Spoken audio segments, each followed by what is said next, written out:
Boa noite, queridos amigos, queridas amigas. Estamos aqui em mais uma charla, mais um bate-papo, mais uma conversa sobre esse tema tão polêmico e hoje tão atual, né? A telemedicina no Brasil foi implantada em 2019 por uma resolução do Conselho Federal de Medicina, a resolução 2227/2018, e teve vigência por menos de um mês. Agora, com a pandemia, com o isolamento, com o distanciamento social, ela tornou-se totalmente necessária. E eu entendo até que de uma forma irreversível. Não há mais como retroagir.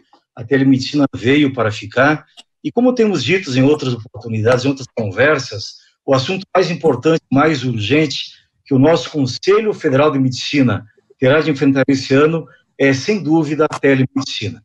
E hoje vamos expandir um pouco nossas fronteiras, horizontes, e vamos ver como é que anda esse assunto em países amigos, países vizinhos. Temos hoje aqui dois convidados, dois grandes amigos, Dr. Fernando Yavarum Pieres, colega advogado do Equador.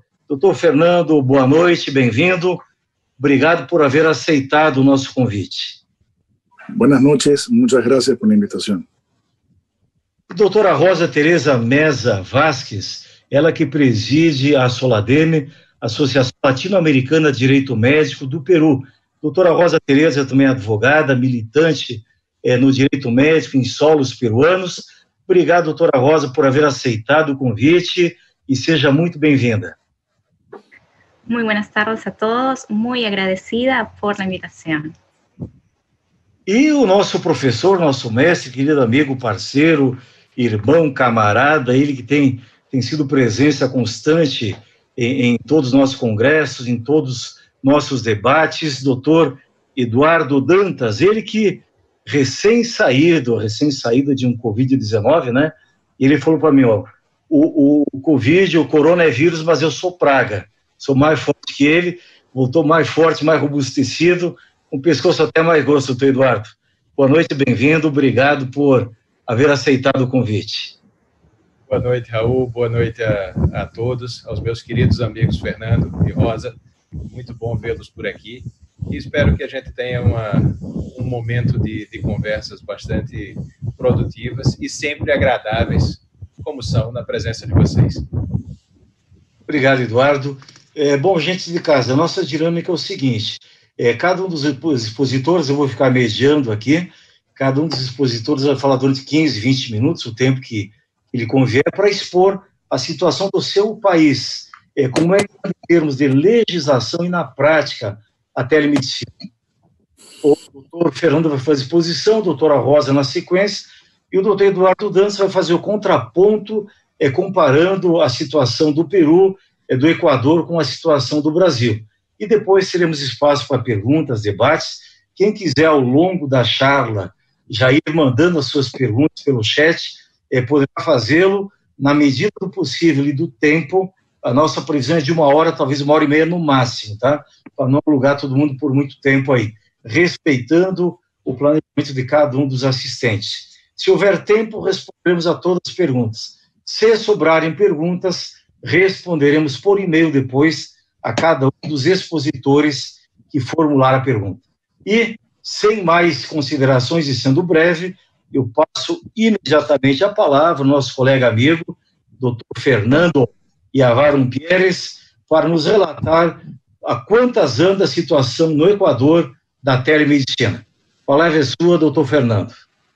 Bien, muchísimas gracias una vez más por invitarme a ser parte de este programa, de esta conversación entre grandes amigos que nos hemos visto ya hace muchísimos años, en varias ocasiones, en varios eventos académicos. Trataré de ir despacio justamente para que no sea difícil de entender mi español. Sí hablo un poco de portugués, pero no quiero hacer ningún tipo de acto blasfémico diciendo alguna palabra que no sea en portugués, así que trataré de ser lo más comprensible posible. Bien, nosotros en mi caso en concreto, yo vengo de la ciudad de Guayaquil, que fue el epicentro de toda la pandemia sobre COVID-19 en marzo, particularmente, y abril. Es la ciudad que reportó la mayor cantidad de personas contagiadas y fallecidas, ¿no? Y esto obviamente produjo un hecatombe, una muy grave situación de calamidad pública dentro de todo el sistema sanitario, un colapso brutal, a tal nivel que ni siquiera había opciones para poder no solamente enterrar a las personas, porque no había espacios suficientes en los cementerios, sino que no había tan mal manejo de la documentación sanitaria que hay personas que se las dio por muertas y estaban vivas. Esas familias enteras les comunicaron que su pariente había fallecido, y para colmo no podían enterrarlo siquiera. Solo podían, en principio, cuando les entregaban el cuerpo, podían llevarlo al cementerio y en el cementerio lo entregaban, ni siquiera lo enterraban.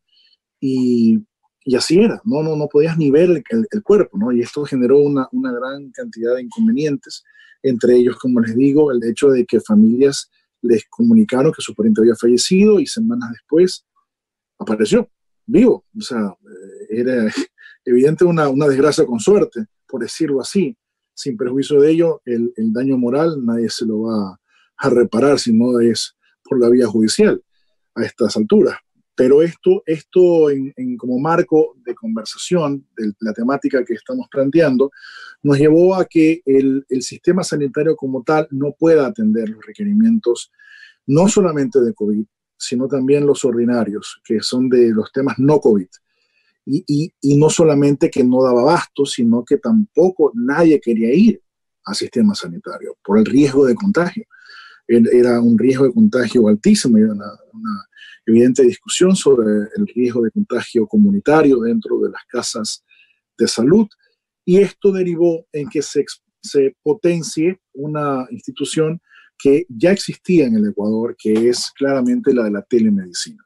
La telemedicina existe, obviamente, como una figura que permite dotar de un servicio sanitario, un servicio de salud, de consulta externa a los pacientes, a toda persona que requiera algún tipo de atención por parte de un profesional de la salud, y tiene ya aproximadamente unos 10 años en funcionamiento. Que yo conozca, no hay una regulación específica de parte del Ministerio de Salud Pública. Las regulaciones son generales y no tienen una especificidad concreta para el servicio de telemedicina, y esto obviamente hace que en general la relación médico-paciente sea pretendido llevar bajo las mismas figuras que se conocen de antaño, ¿no? Entonces, ¿qué nuevas discusiones se han generado alrededor de esto? Bueno, evidentemente las capacidades que pueda tener el médico desde una función de telemedicina que están de una forma o de otra circunscritas hacia los procesos de tratamiento, diagnóstico clínico y del tratamiento como tal. Entonces, todavía existe mucho recelo de parte de la población antes de COVID particularmente, de someterse a una telemedicina, ¿no? Es más, no era tan conocido en general que existía el servicio como tal, o se subestimaba su capacidad real de brindar un servicio efectivo a los pacientes. En el pasado, en lo que implica la seguridad social en el Ecuador, esto es el Instituto Ecuatoriano de Seguridad Social, ya comenzó a brindar servicios de telemedicina, justamente basado en que su sistema se estaba colapsando por la cantidad de peticiones de consultas externas. Tanto es así que comenzó a hacerse muy popular el tema, hasta en materia de chistes y de memes, de que tú cuando pedías la cita, a lo mejor cuando te la daban ya habías muerto, ya habías fallecido, o incluso si era para un parto, ya ibas por el segundo hijo y no te dan para el primero. O sea, esto generó que se subestimara por completo la institución de la telemedicina en la población. Pero cuando llega el COVID, ya la visión es distinta.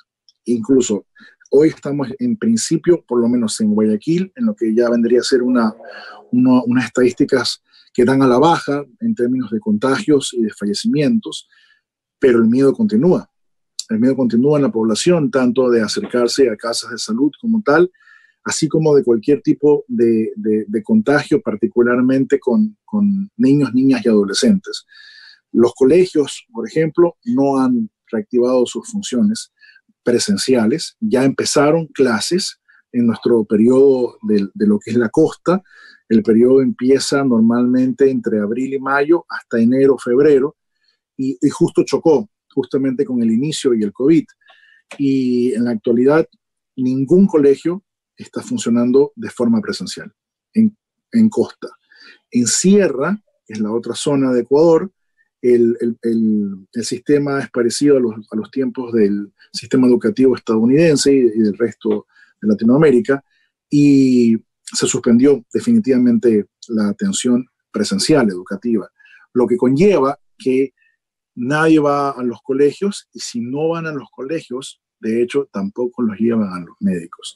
Entonces, la función de telemedicina se potencia una vez más, se exponencia su necesidad, lo que es una gran cantidad de demanda de parte de la población ecuatoriana en la actualidad, y los pocos servicios que ya estaban funcionando eran en su mayoría privados, es decir, ya habían algunas compañías que se dedicaban a ofertar el servicio de salud de manera privada y tienen un servicio, yo podría decir, bastante depurado o bastante bien trabajado respecto de las necesidades de cada uno de los pacientes en términos de una posibilidad de tener acceso al servicio 24/7, a un servicio no solamente de médicos generales, sino de médicos especializados. Incluso tienes la posibilidad también de que te asignen o te entreguen unas pulseras que son una especie como los relojes inteligentes para efectos de medición de cualquier tipo de síntomas, y eso es una información que se va alimentando con tu historia clínica, y eso obviamente implica que existe un control mucho más efectivo que el que se da en el servicio público. En el servicio público, el sistema de telemedicina está basado específicamente en una entrevista. En una entrevista, lo mejor que puede pasar es que te hagan un adecuado seguimiento para una siguiente entrevista, y el siguiente doctor tenga la información de la entrevista anterior y pueda tomar decisiones adecuadas en términos de diagnósticos, pero no es un servicio que uno pueda calificarlo de 100% eficiente y efectivo, y que reconozca obviamente la necesidad de atender todos los derechos a la salud que puedan tener los pacientes. Entonces, en principio es eso. Creo que es una empresa, son pocas las empresas que están dedicadas en área privada.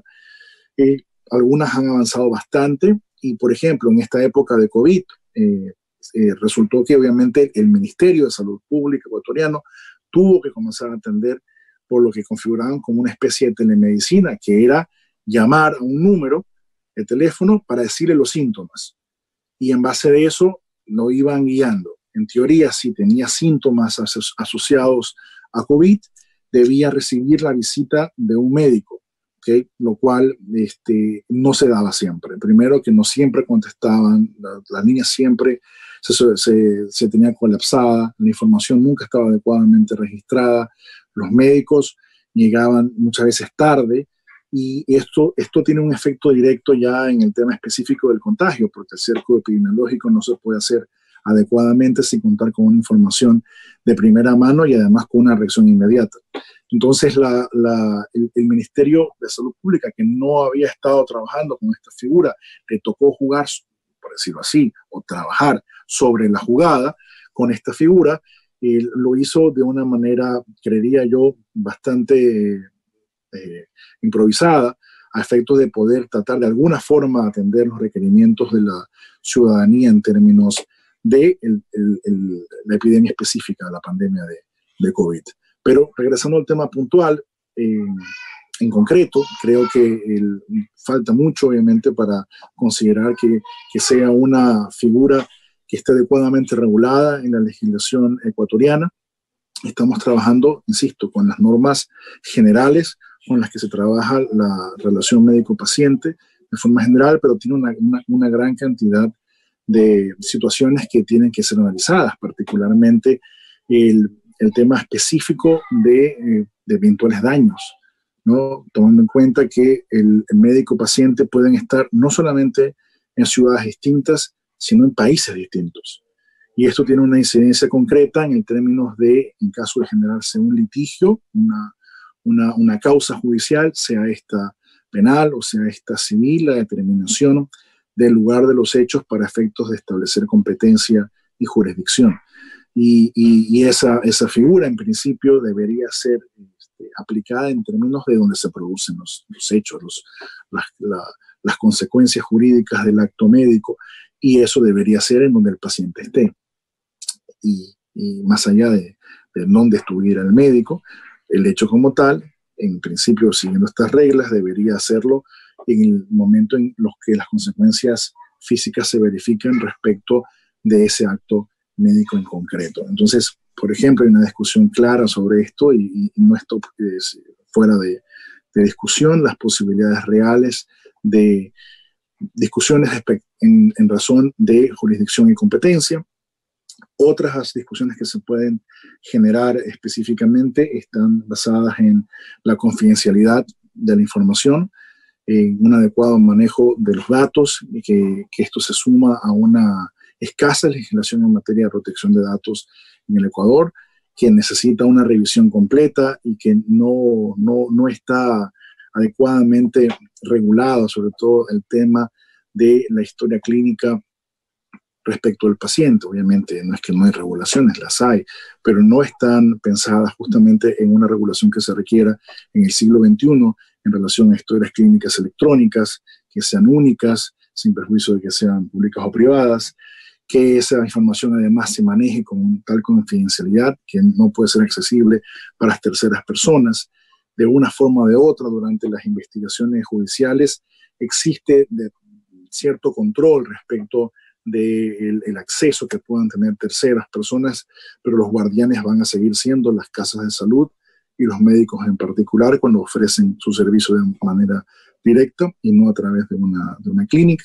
Pero en el caso concreto de una telemedicina, esto implica nuevas responsabilidades, nuevas obligaciones a los profesionales de la salud en relación al adecuado manejo de esa información, sobre todo en términos de electrónicos, que mañana en una causa judicial pueden ser materia de discusión, particularmente como prueba electrónica. Entonces, esta es otro de los factores claves, creo yo, en la discusión que tenemos en la actualidad. Sin embargo, de ello, como les he mencionado, estamos haciendo camino al andar en virtud de la necesidad. La necesidad real en la actualidad es esta, de que exista una regulación adecuada, porque la necesidad de la demanda es creciente, no solamente que es ahora por la epidemia. Las personas van a continuar necesitando telemedicina durante un buen periodo, y eso no creo que sea solamente, de hecho, el 2020. Por ende, también de parte de los profesionales de la salud implica un compromiso y una adaptación hacia necesidades sociales nuevas basadas en el miedo al contagio, que requiera que el perfil del médico en la actualidad tenga una completa accesibilidad por vías virtuales y además que cumpla con todas los requerimientos que una relación de esta naturaleza obviamente demanda. Es para acotar un tema adicional, yo soy el asesor legal de la Federación Médica Ecuatoriana y nos encontramos justamente trabajando en el cambio del sistema de responsabilidad legal de los médicos en el Ecuador. Hay una coyuntura bastante fuerte de parte del Ministerio de Salud Pública porque se revisen justamente las responsabilidades penales de los médicos y que de alguna forma se permita una exclusión de la discusión penal para que cualquier tipo de responsabilidad en materia sanitaria se trate de ubicar específicamente en materia civil. Y esto va a tener claramente una relación directa con los posibles hechos de conflictividad que puedan generarse en relación a la telemedicina. Hay esta propuesta, la hemos venido trabajando durante algunos años de parte del Ministerio de Salud Pública. Por primera vez existe un consenso en que tiene que revisarse esta responsabilidad. Nosotros lo que esperamos es que las autoridades políticas, particularmente la Asamblea Nacional, que es nuestro Congreso, la Presidencia de la República, puedan priorizar esta discusión y no se termine diluyendo, como suele pasar con las coyunturas, una vez que termine la discusión sanitaria, porque de alguna forma o de otra se reduzca el impacto en la ciudadanía del COVID, probablemente ya el tema sanitario vuelva a ser una discusión de segundo orden y no la primera, como lo es en la actualidad. Por eso esperamos que se aproveche esta coyuntura y se plantee la discusión. Hay un primer escenario que está basado en esa visión de civilizar cualquier tipo de responsabilidad legal de los profesionales de la salud. Hay por decirlo así, un plan B que ya se ha venido trabajando en el proyecto de Código Orgánico de Salud, y es que si bien no se cierre por completo la vía penal, se establezcan unos candados para poder acceder a la vía penal, y esos candados están basados en pasar por un filtro previo del Ministerio de Salud Pública a través de un informe de pares que establezca que el hecho como tal no es un simple error sanitario, sino que tendría indicios de la comisión, ya sea esta de un homicidio culposo por mala práctica profesional o lesiones culposas por mala práctica profesional, o en su defecto las otras posibilidades que son estadísticamente las más comunes en la discusión de los problemas judiciales, que es la desatención del servicio de salud. Una figura que tenemos nosotros, una figura penal que para mí no es culposa en términos de configuración y de pena, en términos de que se establecen penas muy altas de hasta 13 años en caso de que una persona fallezca, obviamente por la falta de atención de salud en una clínica o en un hospital. Y ya hemos tenido algunos casos en que se han verificado este tipo de problemáticas. Entonces, estos son los dos escenarios que tenemos en la actualidad para la discusión. Creo que al fin del día, de la mano con la temática de telemedicina, va a estar muy, muy, muy ligado qué puede pasar, ¿no? Que es más allá del acceso. El acceso pareciera un tema que es una discusión simplemente tecnológica, pero luego viene el tema de fondo, ¿no? La relación médico-paciente tiene unas aristas específicas en la modalidad virtual que deben ser atendidas y deben ser conocidas por los distintos segmentos, también los gremiales, los mismos sanitarios públicos, los sanitarios privados y los pacientes, que en Ecuador los pacientes son en principio muy difícil de organizarlos o no han tenido una iniciativa fuerte de organización como sí lo han tenido en otros países, sobre todo estas ONGs o en general cualquier tipo de organización basada en pacientes. En otros países tienen mucha más fuerza. En Ecuador no es que no existan, pero están asociadas a patologías específicas como el tema cáncer, etcétera, VIH, pero no una que uno se identifique todos los pacientes como una ONG que pelee por sus derechos. Y eso ha llevado a que la mayoría de las discusiones en materia legislativa sea una discusión entre el sector público de los médicos y el sector privado de los médicos, pero los pacientes muy pocas veces su voz es escuchada en cualquier tipo de reforma legal. Bien, bueno, en principio es lo que les podré comentar de la situación en Ecuador en la actualidad. Estaría atento a las preguntas que se den más adelante. Gracias.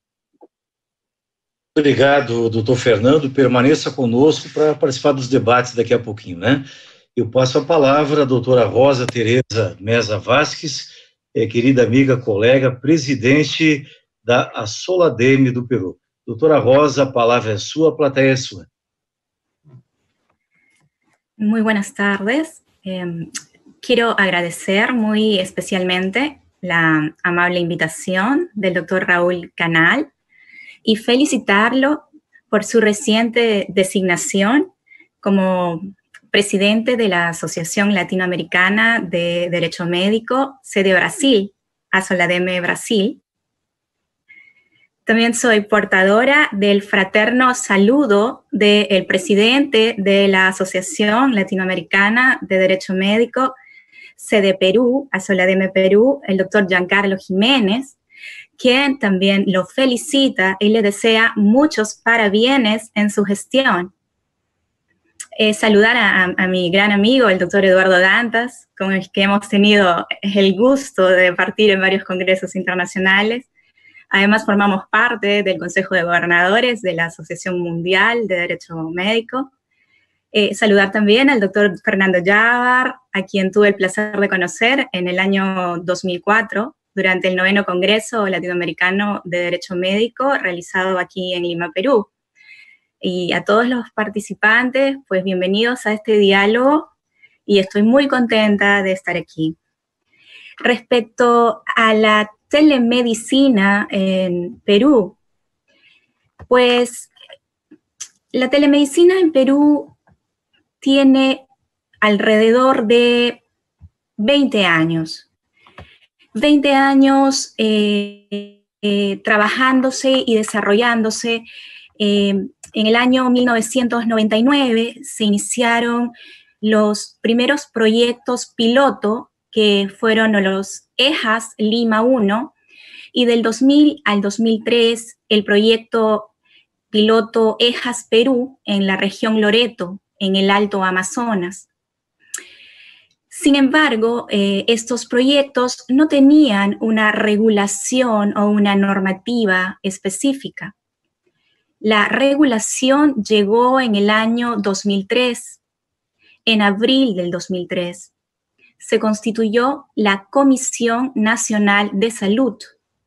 A esta Comisión Nacional de Salud se le encargó una tarea, que fue elaborar el Plan Nacional de Telesalud. Este plan se trabajó durante 2 años y en octubre del año 2005 se lanzó por primera vez a través de un decreto supremo que fue el 028-2005. Este Plan Nacional de Telesalud tenía un gran objetivo, que era que los servicios de salud sean pues más accesibles y puedan llegar a áreas alejadas, áreas rurales, áreas dispersas del interior del Perú, y que tuvieran pocos recursos en personal e infraestructura. Es decir, que fueran centros o postas de salud con muy limitada capacidad resolutiva. En este Plan Nacional de Telesalud, que data del año 2005, se establece la telemedicina.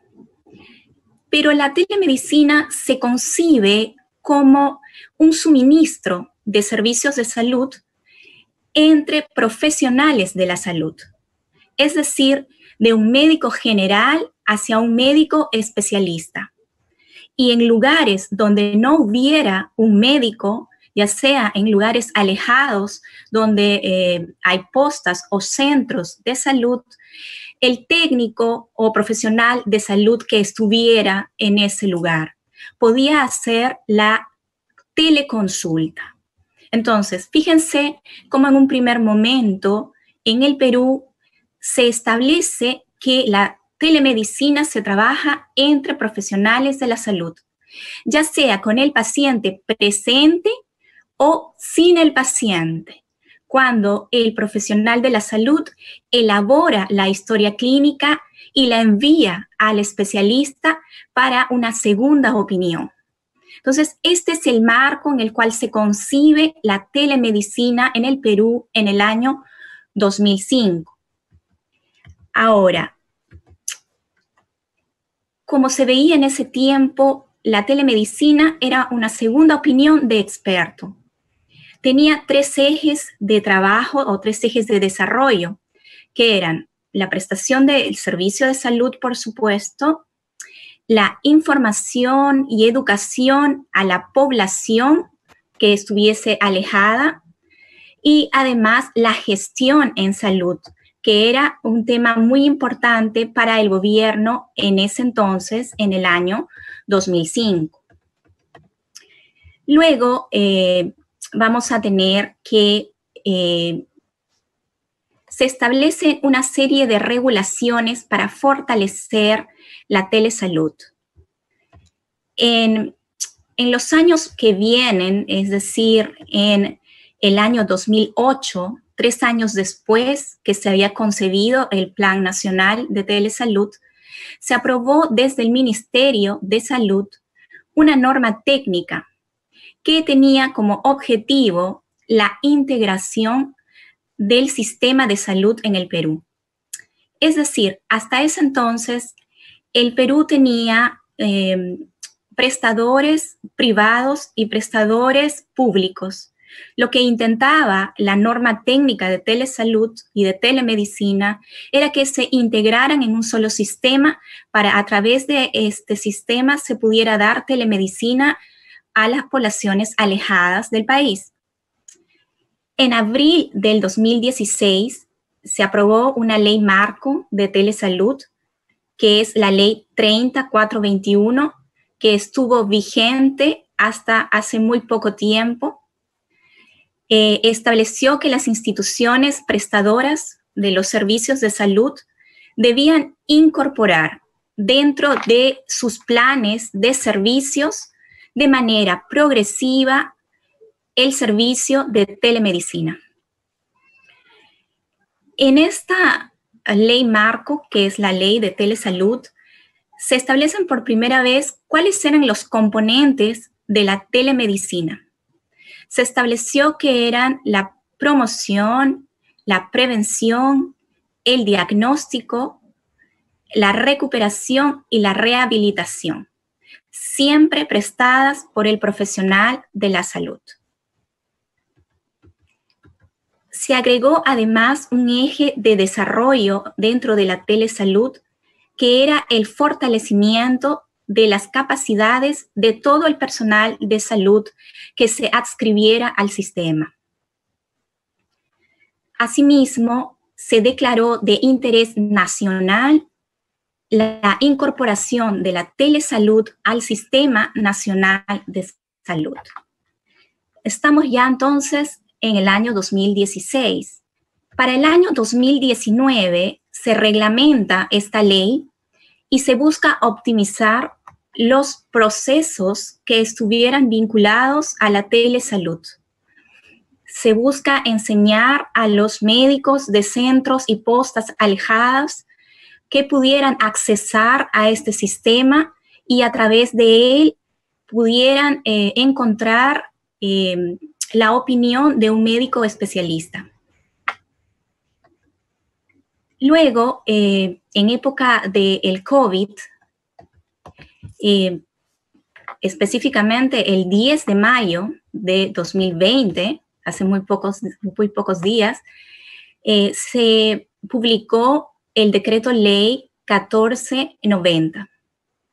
Este decreto ley es un hito para lo que es telesalud, porque realiza una serie de cambios que durante 15 años se habían mantenido. Desde el 2015 hasta desde el 2005 hasta el 2020, se había establecido que la telemedicina era una consulta de profesional a profesional, donde no intervenía el paciente necesariamente, donde la historia clínica la realizaba el médico consultante y donde el paciente solo daba su consentimiento informado para que se pudiera compartir su información y así poder tener un mejor diagnóstico o un mejor tratamiento. Sin embargo, con este decreto ley 1490 del 10 de mayo del 2020, se busca fortalecer los alcances de telesalud. Esta norma se publicó 6 días después que el Perú había entrado en un estado de emergencia por el COVID-19. Entonces, lo que pretendía el Ministerio de Salud y el gobierno era utilizar la telesalud como una herramienta para brindar atención, especialmente como un medio de reducir el riesgo de contagio que era causado justamente por el contacto cercano entre el paciente y el médico. también dentro de esta norma se establece un cambio respecto a qué es telemedicina. Se diferencia teleconsulta de teleinterconsulta. Por primera vez se establece entonces que la teleconsulta es una consulta a distancia que realiza el profesional de la salud hacia el paciente.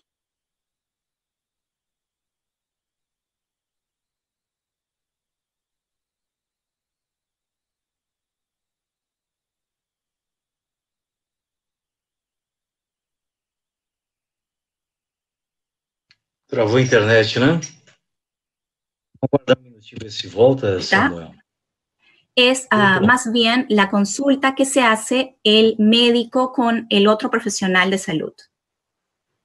Entonces, fíjense ustedes cómo se realiza un cambio de paradigma en el Perú, donde se logra que el paciente pueda finalmente tener una consulta directa con el médico. ¿Qué otro cambio trae el decreto ley 1490? También establece que un componente de la telemedicina es el cuidado paliativo. Recordemos que hasta entonces solo se había establecido la promoción, prevención, diagnóstico y tratamiento, así como la recuperación y la rehabilitación del paciente.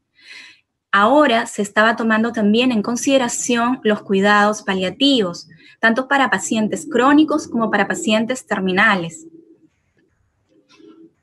Ahora, lo que llama la atención de este decreto ley 1490 es la forma en que se ha concebido el consentimiento informado.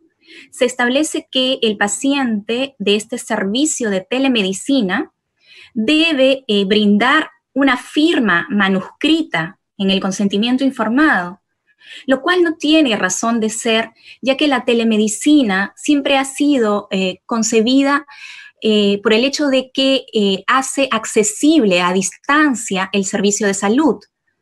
Y por otro lado, hay una confusión respecto a lo que es el consentimiento informado. Se confunde el documento con el acto de expresar el consentimiento. Entonces yo creo que aquí falta una precisión en la norma para establecer que el médico y el paciente que han establecido una relación y se están comunicando a través de la teleconsulta, pues el paciente pueda dar su consentimiento y este consentimiento verbal pueda ser, por ejemplo, grabado, que podría ser una solución a este impasse que ha creado la norma.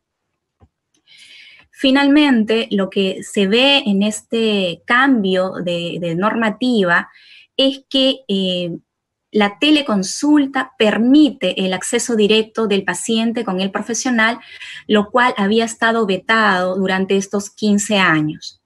Es más, muchas veces el Colegio Médico del Perú establecía que no se podía dar una atención a distancia que no fuera una atención en la que el médico pudiera revisar y ver la clínica del paciente.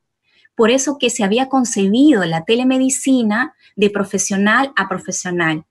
Y entonces lo que se ve hoy en este cambio normativo es ciertamente la necesidad que crea el COVID-19 respecto a aquellos pacientes crónicos que estaban siendo desatendidos porque todo el recurso del Estado estaba en atender la pandemia.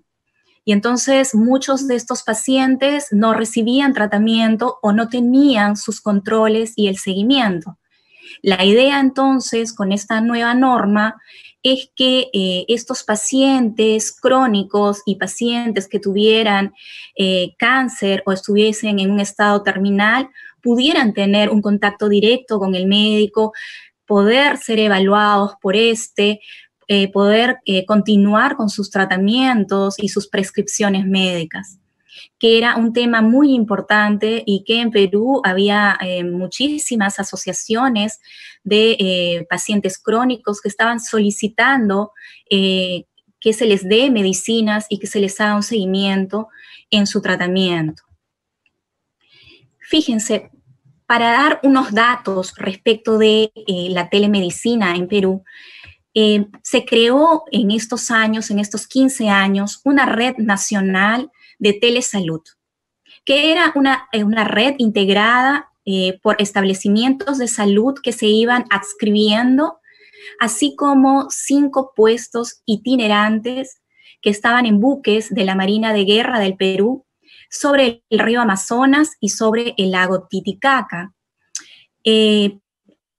Al 31 de diciembre del año 2017, por ejemplo, se dieron un total de 2.291 teleconsultas, beneficiándose a igual número de pacientes en diferentes regiones del Perú. Al 31 de diciembre del 2018, se alcanzó la meta de 1.000 establecimientos interconectados a la telemedicina en esta red nacional de telesalud. Pues se llega a 2.043 establecimientos de salud interconectados a nivel nacional en la costa, sierra y selva del Perú. Se dieron en todo el 2019 alrededor de 6.170 teleconsultas y se beneficiaron 21.758 mujeres en todo el país, que fueron atendidas por este servicio de telediagnóstico, telemamografía, lográndose además 330 casos sospechosos de cáncer de mama ser detectados y llevar un tratamiento. Entonces, esto es un poco la agenda, el resumen apretado de lo que ha estado sucediendo durante estos últimos 15 años en telesalud y específicamente en telemedicina en el Perú. Estoy abierta a todas las preguntas que pudieran tener sobre este tema. Muito obrigado, doutora Rosa, Tereza. Vamos agora ao doutor Eduardo Dantas e depois retornamos para os debates. Doutor Eduardo, a plateia e a palavra são suas. Muito obrigado. Já retornei aqui ao som.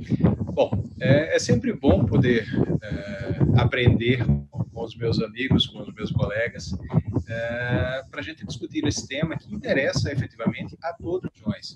E especialmente nestes momentos em que a atividade remota, a telemedicina, se faz cada vez mais presente. E eu quero fazer algumas considerações, porque a gente precisa pensar no pós-pandemia, a gente precisa pensar no pós-emergência de saúde pública, mas para que a gente olhe para o futuro, e aí utilizando as palavras do Dr. Fernando, no sentido de que há uma necessidade real de que exista uma regulação adequada, a gente precisa olhar para o passado, precisa entender de onde vem a telemedicina aqui no Brasil.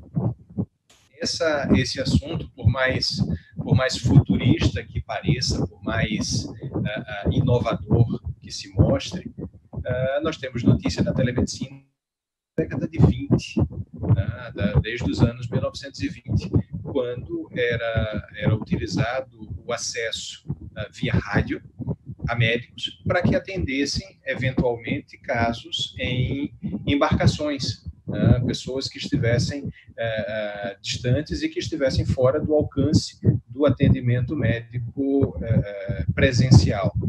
Em 1997, até mesmo antes da resolução sobre a telemedicina, há um parecer do Conselho Federal de Medicina estabelecendo e possibilitando, ou seja, entendendo como sendo algo ético, o atendimento médico feito de maneira remota para plataformas de exploração de petróleo. É uma consulta feita pela Petrobras, já naquela época, em 1997. E toda vez que a gente fala hoje em telemedicina, o nosso foco é a resolução vigente é muito antiga, é de 2002, é a resolução 1643 do CFM. Tanto que nós tivemos em 2018 a edição de uma nova resolução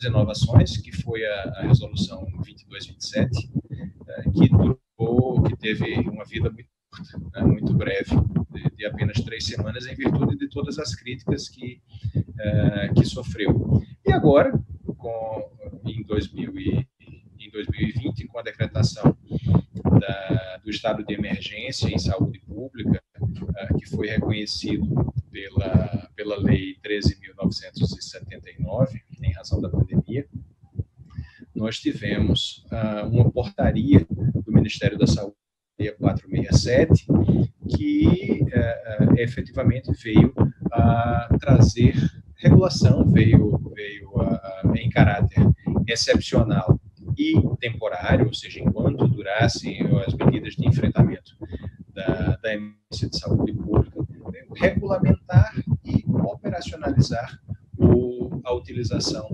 da telemedicina. E completando esse arcabouço legal, pouco mais de um mês depois, nós tivemos a edição da Lei 13.989, que passou a dispor sobre o uso da telemedicina durante a crise causada pelo coronavírus, pela Covid-19. E essa lei ela autorizou o uso da telemedicina enquanto durasse toda a crise em caráter emergencial.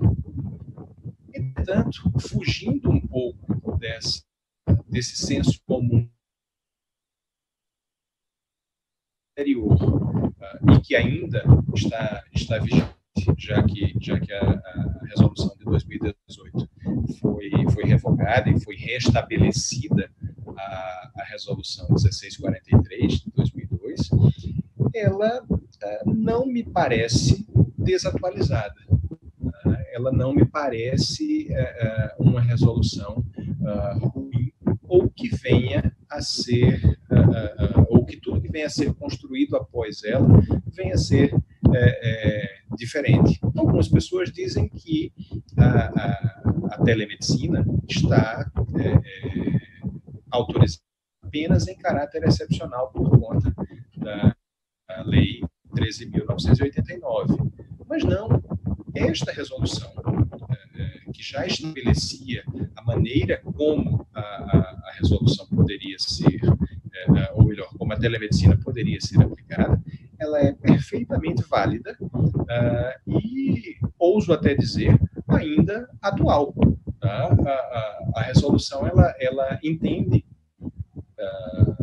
até nos seus considerando, as consequências positivas do uso da telemedicina, reconhece que há problemas éticos, tudo bem, há problemas legais decorrentes dessa utilização, mas entende que ela existe para fortalecer a relação individual médico-paciente, e mais, que o médico tem liberdade plena, completa independência para decidir se utiliza, ou se até mesmo não recomenda o uso da telemedicina para o paciente. A gente tem que entender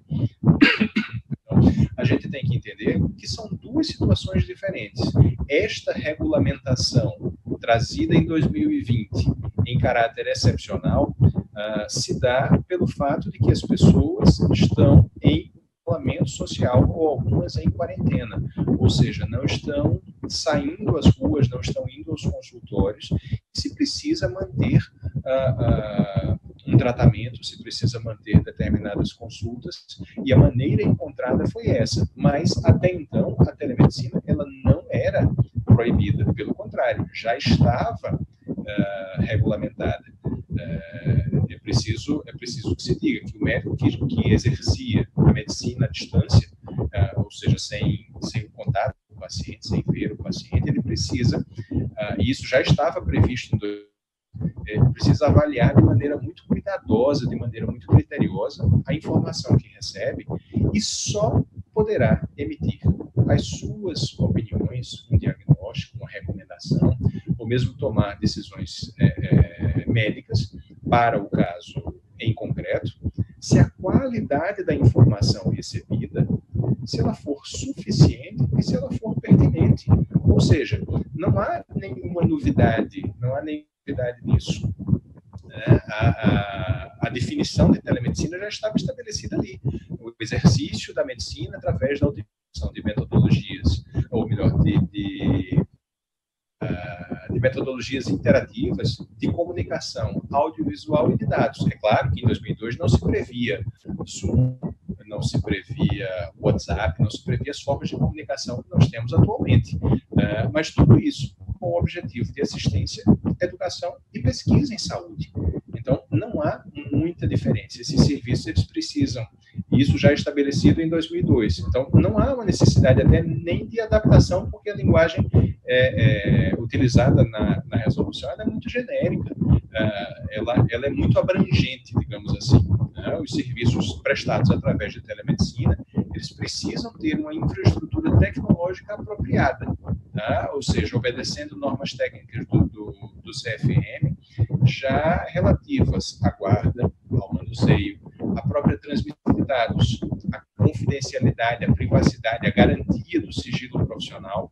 Todas essas informações, todas esses aspectos éticos já estão previstos. O que é que precisa ser feito hoje? Apenas a interpretação.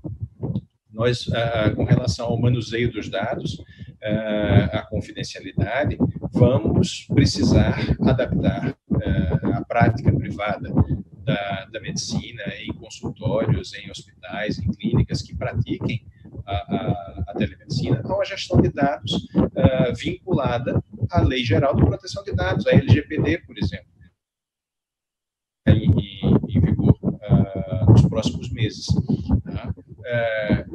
Numa situação em que a própria resolução ela já prevê responsabilidade profissional, dizendo que o atendimento cabe efetivamente ao médico assistente do paciente e que os demais envolvidos vão responder solidariamente na proporção em que eventualmente contribuírem para o dano. Já se prevê ali também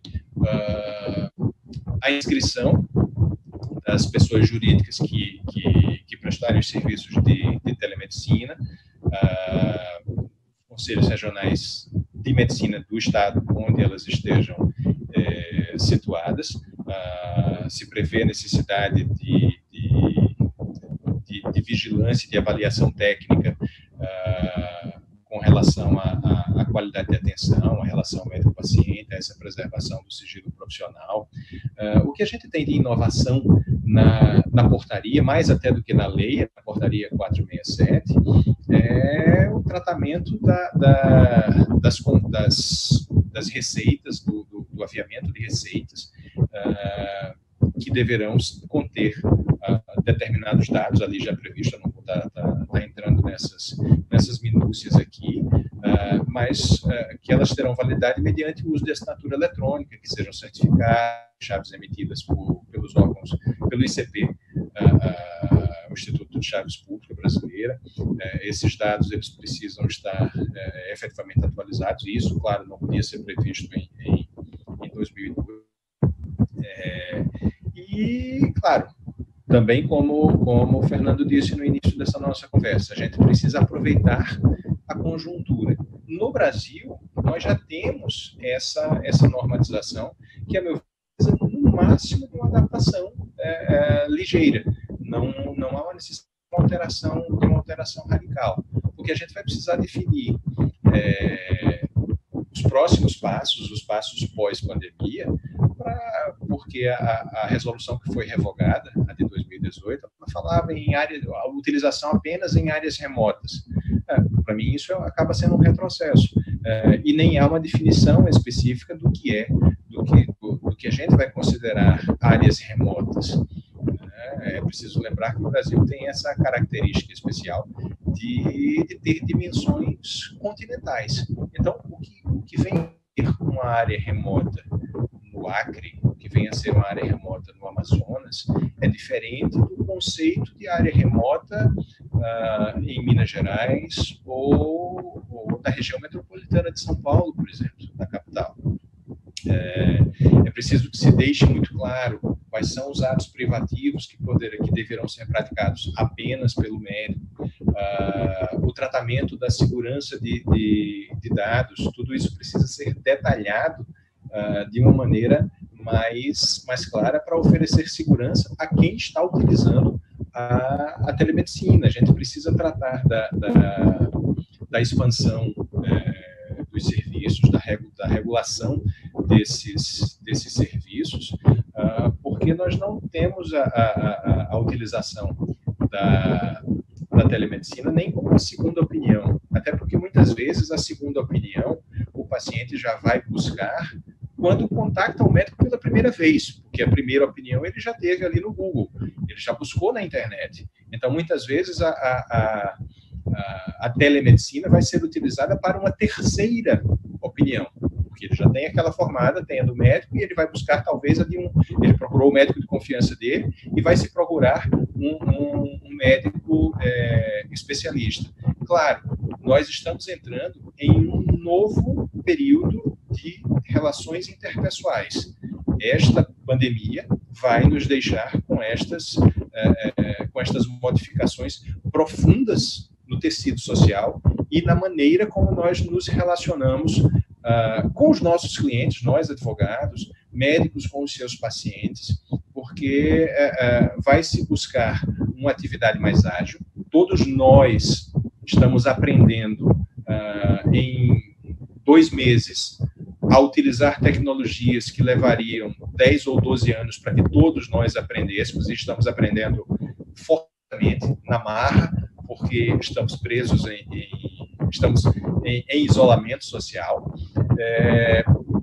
E isso pode gerar também uma redução de custos para a atividade médica, né? E uma redução de custos pode implicar também em benefícios para o paciente, desde que isso não represente 2 situações. Primeiro, uma precarização das relações de trabalho estabelecidas com os médicos, ou dos médicos que se utilizem desse tipo de procedimento, trabalhando para grandes hospitais, para grandes corporações, para operadoras de plano de saúde, e é preciso que se mantenha, aí sim, a vigilância sobre a qualidade do serviço prestado, para que o paciente não seja, de maneira alguma, prejudicado e possa se beneficiar deste uso de tecnologia, de mais agilidade, da possibilidade de ter um contato mais direto e mais próximo, mais rápido com aquele médico, com aquele especialista, que vai tratar de uma maneira muito mais adequada de seu caso, a partir da utilização dessas tecnologias. E isso pode servir para reduzir as desigualdades regionais que nós vemos aqui no país com relação ao número de especialistas. Nós temos um número adequado, um número bastante grande de médicos e de especialistas nos grandes centros e, basicamente, naquela linha que perpassa o litoral leste brasileiro, e o centro o centro do país, com exceção talvez de Brasília e Goiás, e as áreas mais despovoadas acabam se ressentindo da falta destes especialistas. E o uso da telemedicina, que não tem retorno, a maneira como passou a ser utilizada agora veio para ficar. Nós não vamos ter, não há possibilidade de haver um retrocesso.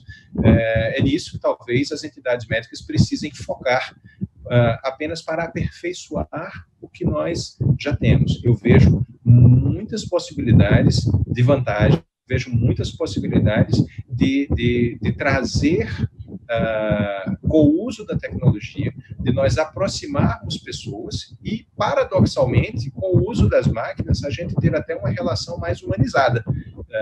nesta relação médico-paciente, que tem sido, em alguns casos, tão mecânica, tão linha de produção. Nós podemos ter algo mais personalizado até neste atendimento, porque não vamos depender de estrutura física do consultório, não vamos depender muitas vezes até de horários comerciais para esse atendimento. E é isso, eu queria deixar estas reflexões nesse ponto para que a gente possa fazer o nosso contraponto e o nosso debate. Obrigado, doutor Eduardo Dantas, aproveitando a sua deixa da humanização através da tecnologia. Em um debate desse na semana passada, alguém me perguntou, você acha que a telemedicina vai humanizar, vai aproximar mais o médico do paciente? E eu falei, olha, é o mesmo efeito do WhatsApp, né? Distancia quem está perto e aproxima quem está distante. O efeito é esse, né? Distancia quem está perto e aproxima quem está distante. Esses são os efeitos da tecnologia. A doutora Gisele Zamboni, colega de São Paulo, pós-graduanda em Direito Médico pela Santa Casa de São Paulo, ela enviou várias perguntas. Doutora Gisele, vamos tentar responder todas. Se o tempo não nos permitir, responderemos depois por correio eletrônico. A primeira vai para o doutor Fernando. Doutor Fernando, o senhor falou muito na questão da legislação e da Assembleia Nacional. A Gisele pergunta aqui, como se posiciona o Conselho Federal de Medicina ou algum Conselho Nacional, eu suponho que seja Colégio Médico no Equador, né? Como se posiciona o Colégio Médico do ponto de vista ético-profissional sobre a telemedicina no Equador? Qual é a posição, quais são as resoluções, as decisões do Colégio Médico a propósito desse tema? Bien, la Federación Médica Ecuatoriana no es que tiene una posición contraria respecto de la telemedicina. Por el contrario, ellos han tenido una posición siempre de apertura y obviamente todo tipo de figura, en este caso institucional, que permita el acceso, sobre todo a personas que se encuentran en áreas remotas hacia un servicio de salud, siempre es bienvenido y siempre será no solamente aplaudido, sino apoyado por parte de la Federación Médica. Tienen una postura, hasta donde yo conozco, favorable a la implementación y que en estas circunstancias, como conversaba también Eduardo, coyunturales, es preciso que se masifique. Muito grato. Doutora Rosa, a senhora falou do Decreto-Lei 1490, de 10 de maio, recente agora, né? Esse Decreto-Lei, ele institui a telemedicina de uma forma definitiva, permanente no Peru, ou apenas a vigência durante a pandemia, durante esse afastamento social? E eu complemento essa pergunta com outra também. A senhora falou que ele prevê a necessidade de uma assinatura física do paciente no termo de consentimento. Nós temos hoje no Peru uma certificação digital, uma assinatura eletrônica, um sistema de chaves públicas que reconhecem essas formas digitais das pessoas se identificarem e darem autenticidade a um documento? Então, são duas perguntas. A vigência do decreto-lei e a questão da autenticidade da assinatura eletrônica.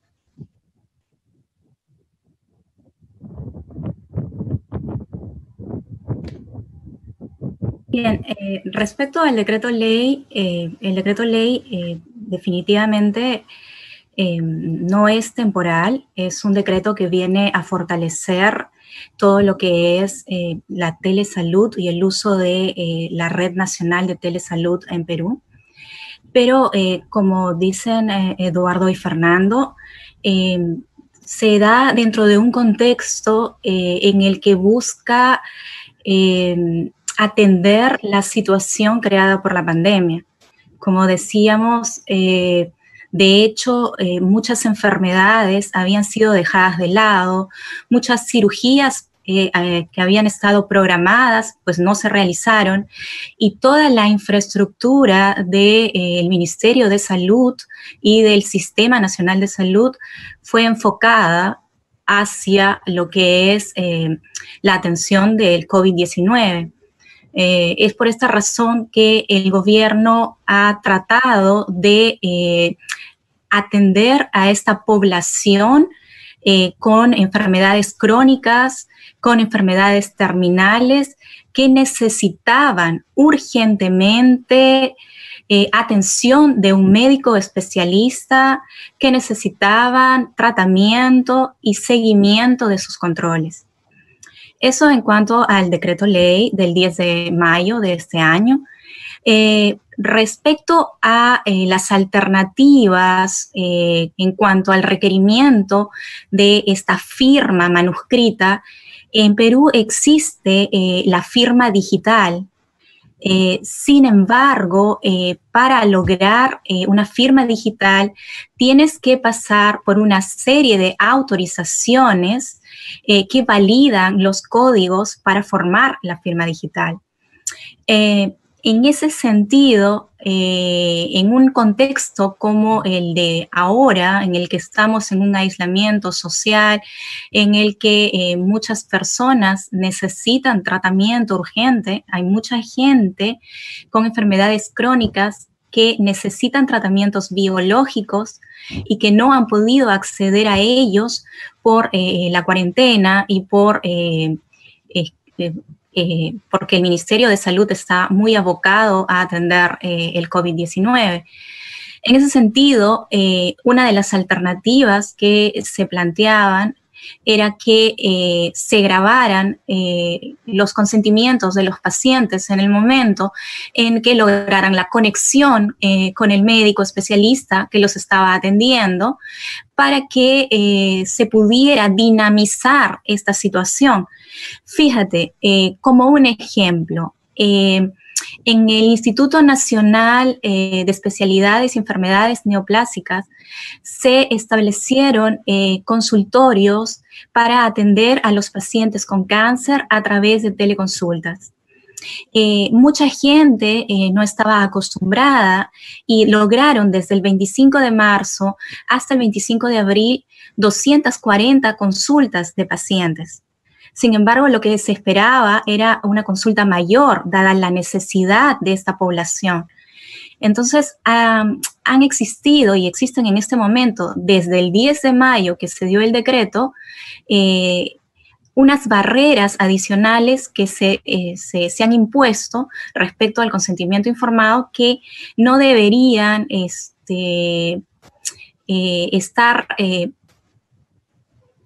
estar creando problemas con los pacientes y sobre todo con los médicos y los profesionales de la salud, que están muy acostumbrados hoy en día a trabajar con consentimientos. Si no tienes el consentimiento del paciente, pues el médico tiene un poco de miedo de atender al paciente, ¿no? Entonces, yo creo que ahí la norma tiene que flexibilizarse y atender los tiempos del COVID-19, ver la forma en la que podamos lograr la interacción entre el médico especialista y su paciente crónico o su paciente terminal.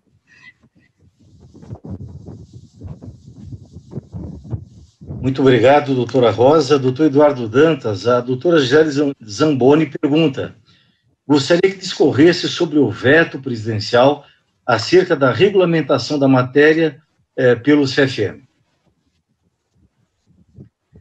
Uma pergunta interessante. Com a edição da Lei 13.989, dos artigos que tratavam desta regulamentação posterior foi vetado. Mas eu não vejo nenhuma incompatibilidade aqui. Tá? Primeiro porque a Lei 13.989, ela está regulamentando a portaria, a 467, e ela tem um tempo de validade muito bem definido, o escopo muito bem definido, que é o de ter vigência durante o período de emergência em saúde pública, durante esse período da pandemia. Passado este período, nós voltamos a ter a telemedicina regulamentada pelo Conselho Federal de Medicina, atualmente, como eu falei, pela resolução lá de 2002, a 1643, e principalmente existe lei que dá esta prerrogativa ao Conselho Federal de Medicina. A própria lei que dispõe sobre os conselhos de medicina, que é a Lei Federal 3268 de 1957. Nesta lei, inclusive, e é muito claro o artigo 2º dela, ao mencionar que o Conselho Federal e os conselhos regionais de medicina são, efetivamente, os órgãos supervisores da ética profissional em todo o país e, ao mesmo tempo, julgadores e disciplinadores da classe médica, devendo, aí sim, tendo a obrigação de zelar pelo desempenho ético da medicina, pelo prestígio, pelo conceito da profissão, o que justifica a edição destas resoluções. É claro, num momento posterior, se houver um conflito entre uma lei nova que venha a tratar de telemedicina, especificamente, no Congresso Nacional, e tudo aquilo que ela conflitar com a resolução, ela terá prevalência. Mas, encerrar este período de emergência em saúde pública, a resolução do CFM e a possibilidade do CFM fazer alterações nesta e na regulamentação da telemedicina, volta a ser total. Eu não vejo nenhuma incompatibilidade, até porque esta lei agora de 2020 é uma lei para um período de exceção, com medidas excepcionais e que não poderiam esperar, talvez, essa modificação ou essa reanálise por parte do Conselho de Medicina. Não vejo nenhuma incompatibilidade nisso. Obrigado, doutor Eduardo. Eu quero fazer uma pergunta agora à doutora Rosa e ao doutor Fernando. O doutor Fernando responde na sequência a doutora Rosa. A minha grande preocupação, e é da classe médica no Brasil também, é quanto à remuneração, ao aviltamento dos honorários médicos, né? As operadoras, as seguradoras, os planos de se aproveitarem e aviltarem os honorários. Eu sempre respondo que o tempo do médico vale a mesma coisa, seja uma consulta presencial na clínica, no consultório, no hospital, ou uma consulta à distância. O tempo dele tem o mesmo valor. E também a responsabilidade dele, ante um diagnóstico que ele formule, ante uma conduta terapêutica que ele adote, a responsabilidade é a mesma. Então, a consulta à distância não pode valer menos que a consulta presencial. Ambas têm o mesmo valor. E a gente já observa agora a maior plataforma que está trabalhando no Brasil, prestando serviço a vários, intermediando serviço a várias operadoras de planos de saúde, está contratando jovens médicos a R$100 por hora, R$100 por hora, exigindo 10 consultas por hora. Ou seja, cada consulta está sendo paga a R$10, menos de $2 uma consulta. Como é que funciona hoje no Equador, como é que funciona no Peru a questão da remuneração da consulta à distância, do atendimento à distância? Doutor Fernando primeiro, y después, doctora Rosa, por gentileza. Bien, muchas gracias por la pregunta, sin duda muy válida. Hay que distinguir, en el caso del servicio público, obviamente no tiene un costo específico para ni los afiliados al Instituto Ecuatoriano de Seguridad Social y tampoco en el caso del Ministerio de Salud Pública. Mucho más en época COVID respecto de COVID. O sea, ahí no tiene ningún costo respecto de los usuarios como tal. Y cuánto paga el Estado a los médicos está dentro del mismo valor de su remuneración mensual. Es decir, no hay una contratación por hora, por consulta, hasta donde conocemos, en lo que se refiere a la contratación del área pública. En el área privada va a depender del servicio. ¿Por qué? Porque hay servicios que son de suscripción. Es decir, hay personas que se someten a un valor mensual fijo a pagarlo y eso les da derecho a un número X de consultas. Entonces, bajo esa figura, ya directamente es ya sea la aseguradora o el servicio que presta este tipo de seguro médico, el que se va a entender para con el médico. Pero respecto del usuario, es un valor fijo. Incluso también puedes someterte a una contratación individual, es decir, solamente pagas la consulta, no te afilias, no quedas con una afiliación mensual, ni anual, ni nada, y ahí va a variar, porque varía dependiendo de si es un médico general, varía si es un médico especialista, varía el tipo de atención que te van a dar, si es una atención con un control 24/7, si es una atención que requiere que te entreguen un dispositivo que te va a estar midiendo cualquier tipo de sintomatología. Entonces, eso va a ir variando. Por ejemplo, un médico general, en uno de los servicios privados que se brindan, te cuesta $10 la consulta. $10. Si es un médico especialista, $20. Y si ya obviamente demanda un servicio más de control 24/7 con dispositivos específicos, ahí el valor que tú pagas es de $100, ¿no? Pero son más o menos los valores de mercado con los que se trabajan acá en Ecuador. Hacia eso oscilan las remuneraciones. Doutora Rosa, por favor.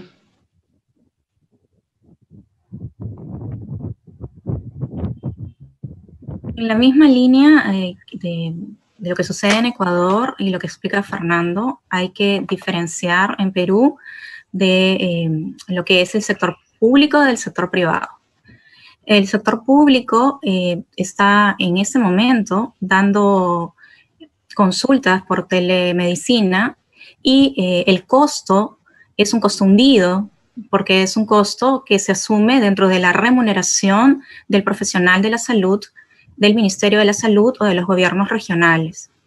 Entonces, en ese sentido, no hay un valor hora, sino simplemente el reemplazo de la consulta presencial por la teleconsulta. En cambio, en el sector privado, tenemos que diferenciar respecto de los pacientes que acuden a la teleconsulta a través de un seguro o el paciente que se conecta directamente con el médico para tener una teleconsulta. En ese sentido, si es que tú vas de manera directa y no estás asegurado, la consulta varía entre $70 a $100. Entonces, mucha gente en el Perú ha optado por ingresar a una aseguradora para poder tener la cobertura de un servicio de teleconsulta. Muito grato. Uma última pergunta também para os dois. No Brasil existe uma resistência dos médicos em tentar preservar. É aquela resistência em tentar preservar a longevidade sustentável dos modelos tradicionais. Uma resistência ao novo, né? Como é que se comporta no Peru e no Equador os médicos, a classe médica? Como é que é a receptividade deles ante essas novidades tecnológicas? Aderência, eles aderem ou há uma resistência em aderir a esse novo? Doutor Fernando, por favor. Bueno, depende mucho obviamente de los médicos, ¿no? Médicos jóvenes tienden a tener, obviamente, siendo muchos de ellos hasta millennials, siendo que son realmente nativos digitales, así que para ellos no es para nada nuevo estar en interconexión, en modalidades virtuales, así que estamos hablando de todos aquellos médicos que tienen de 40 años hacia abajo, no tienen ningún tipo de inconveniente en trabajarlos bajo una modalidad de telemedicina. Ya de 40 para arriba, obviamente, depende de cada uno de los médicos. Hay médicos mucho más fáciles de acoplamiento hacia la tecnología, otros no, pero de una forma u otra es una ola que te va arrastrando, así que es inevitable irte sumando hacia este tipo de modalidades, sobre todo en la coyuntura actual. Doutora Rosa, por gentileza.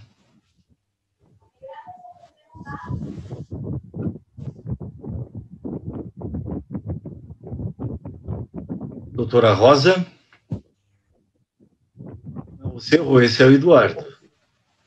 Ah, tá. Doutora Rosa, desmute o seu microfone, por favor.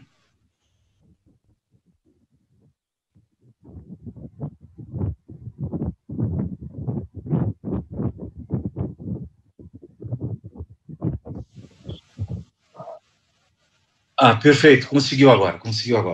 Sí. Lo que sucede en el Perú es que la ley marco de telesalud estableció que los médicos que estuvieran en el residentado médico y los médicos que estuvieran en el internado rotaran por el área de telesalud, en cuyo caso estuvieran más preparados para formar parte de la red de telesalud. Entonces, las nuevas generaciones, a partir del año 2008, están muy acostumbradas a usar el telesalud, y en este caso la teleconsulta y la telemedicina.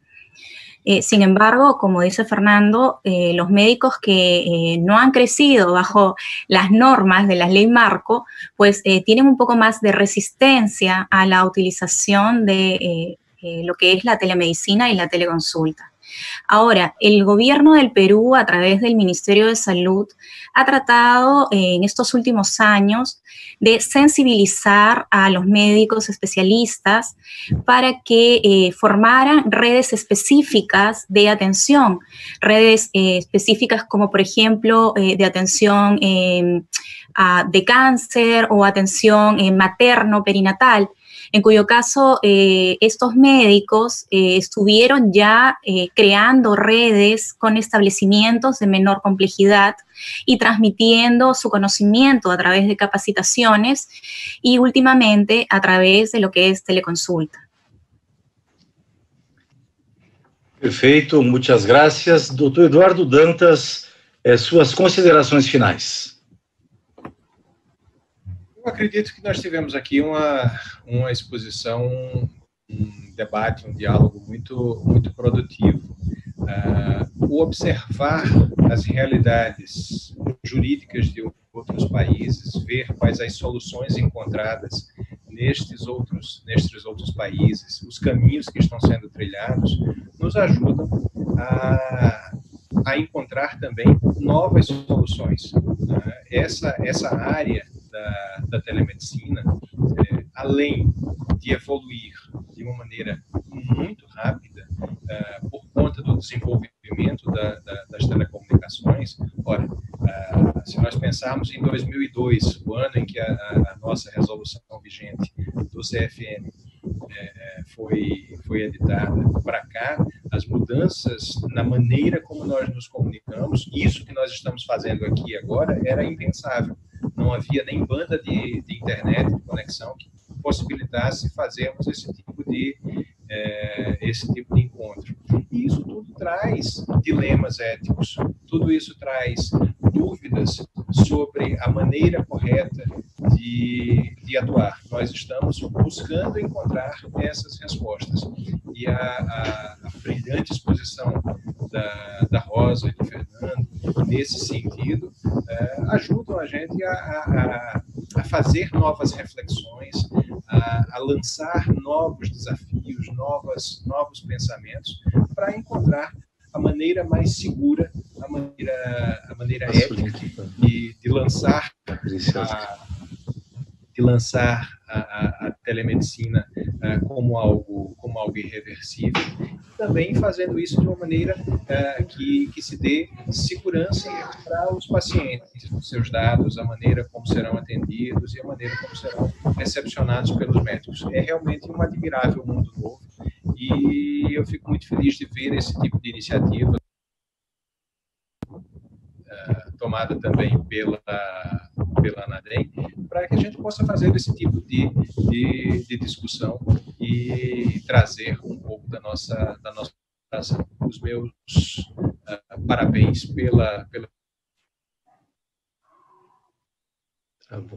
as minhas felicitações pelas exposições dos meus colegas. Mil graças, doutora Rosa Teresa, suas considerações finais.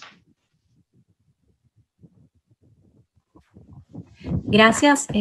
Finalmente, lo que creo es que la telemedicina es una gran herramienta y creo que en los próximos años en Perú va a seguir desarrollándose. Tiene ya una red integrada con 2.043 establecimientos de salud que sigue creciendo. Y para países como los nuestros, que tienen mucha diversidad cultural y lugares tan alejados, lugares rurales, dispersos, con comunidades indígenas que necesitan accesar a los servicios de salud.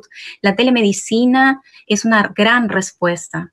Pienso que el gobierno tiene que seguir fortaleciendo esta gran red para que las zonas pobres de nuestro país, que solamente tienen centros o puestos de salud, puedan acceder a especialistas.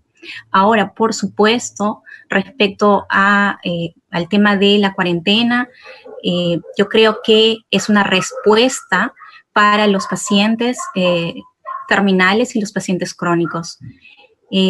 Finalmente, agradecer nuevamente la invitación, esta gran iniciativa de Raúl para juntarnos en esta conversación acerca de la telemedicina y compartir nuestras experiencias con grandes amigos que son además expertos en sus países sobre estos temas de derecho médico. Muchísimas gracias. Doutor Fernando, suas considerações finais. Bien, para cerrar ya esta exposición, no puedo hacer nada más que felicitar a mis compañeros de palestra. Creo que se han abordado la mayoría de las temáticas. Por supuesto que se puede profundizar aún más en muchos temas. Creo que lo que Eduardo ha rescatado en términos de la protección de datos es básico.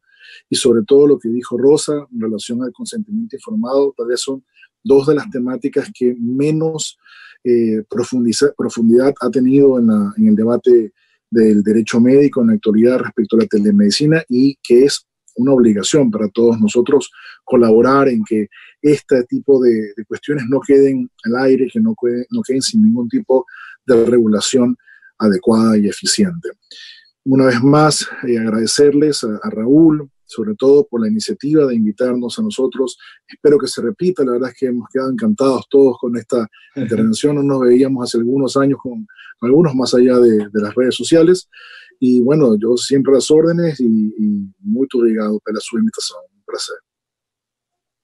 Senhoras e senhores que nos acompanharam nesse debate, agradeço aí a audiência qualificada, agradeço a atenção que nos foi dispensada. As perguntas que porventura não foram respondidas, que o nosso tempo está se esvaindo, serão respondidas com certeza por correio eletrônico. Encaminharemos a cada um dos conferencistas e eles gentilmente responderão, e nós passaremos a cada um dos senhores, a cada uma das senhoras. A mensagem que eu deixo, sobretudo aos médicos que nos acompanham hoje, é que muita gente está fazendo no Brasil ainda, como fomos apanhados de surpresa, bem disse o doutor Eduardo Dantas, ninguém estava preparado. O mundo não estava preparado. As nações ricas, mais evoluídas, não estavam preparadas para esse fenômeno.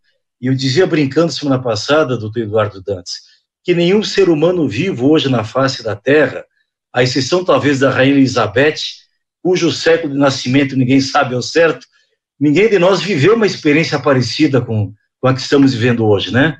Uma fase barbaresca, uma excepcionalidade que nós não imaginamos que fôssemos viver. Então, ninguém estava preparado para isso. E como não estávamos preparados, tem muito médico no Brasil hoje fazendo não telemedicina, mas telegambiarra. Eu não sei qual é o termo no espanhol para gambiarra, né? A telegambiarra, ou até telepicaretagem. Então, cuidado, gente, cuidado. Telemedicina não se faz com o WhatsApp, não se faz nem com o Zoom, esse aplicativo que estamos usando agora, não se faz com o Telegram, não se faz com essas redes sociais. Tem que ter uma plataforma segura, que propicie criptografia ponta a ponta, que dê segurança ao paciente, que possa transitar documentos eletronicamente, que propicie uma certificação digital, que armazene a história do paciente, o prontuário, os exames, fotografias, vídeos, que grave a consulta, deixe o vídeo gravado na nuvem, para quando puder ser usado no futuro. Eu volto a lembrar, a responsabilidade do médico é a mesma da consulta presencial. Talvez até maior a responsabilidade do que se estivesse presencialmente com o paciente. Então, cuidado, não faça a telemedicina sem uma plataforma adequada, sem a segurança adequada. Senão vai ser telegambiarra, isso não propicia segurança nem ao paciente e muito menos ao profissional. Ao doutor Eduardo Dantas, à doutora Rosa Tereza, ao doutor Fernando, meu mais sincero, mais especial, muito obrigado. Primeiro, por terem aceitado o convite e segundo, por nos terem enriquecido com tão preciosas informações nesse intercâmbio que nós pudemos vivenciar hoje. Deus abençoe a todos, a cada um, tenha uma ótima noite, uma noite abençoada, e nós, eu e Eduardo, no Brasil, ficamos também à disposição dos colegas para qualquer outro intercâmbio que quiserem promover, seja no Equador, seja no Peru, no âmbito da nossa querida, amada América Latina. Forte abraço, sucesso, uma boa noite a todos. But lovers always come and lovers always go, and no one's really sure who's letting go today.